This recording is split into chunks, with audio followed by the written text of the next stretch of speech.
ഫെബ്രുവരി വന്നതും പോയതും അറിഞ്ഞില്ല അല്ലേ? മാർച്ച് തുടങ്ങിയിട്ട് ഇന്ന് ഒരാഴ്ച, അതായത് യു കെയിൽ സ്പ്രിംഗ് തുടങ്ങിയിട്ട് ഇന്ന് ഒരാഴ്ചയായി. Beautiful and favourite season of the year. അതുമാത്രമല്ല ഇന്നത്തെ പ്രത്യേകത, ഒരു മാസത്തെ കാത്തിരിപ്പിന് ശേഷം ഇന്ന് മറ്റൊരു പേഡേയാണ്. നാട്ടിലേക്ക് പോകുന്ന ടൈം ആയതുകൊണ്ട് തന്നെ ചെറിയൊരു ഷോപ്പിങ്ങും യൂഷ്വലി പേഡേസിലുള്ള ഫുഡ് അടിയും ഇന്നും ഷെഡ്യൂളിലുണ്ട്. ഫുഡ് ഒട്ടും എക്സ്പ്ലോർ ചെയ്യാത്ത ഒരാളാണ് ഞാൻ.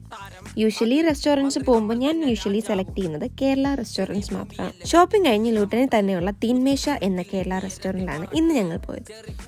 ചോറിൻ്റെ ദേശീയ ഭക്ഷണം ആയതുകൊണ്ട് തന്നെ ഞാൻ ചട്ടിച്ചോറും അരുണൊരു മട്ടൻ ബിരിയാണിയും വാങ്ങി. ഇന്നത്തെ ഈ ഒരു ഡേ ഹാപ്പിയായി ഫുഡ് അടിയോടുകൂടി ഞങ്ങൾ അവസാനിപ്പിച്ചിരിക്കുന്നു.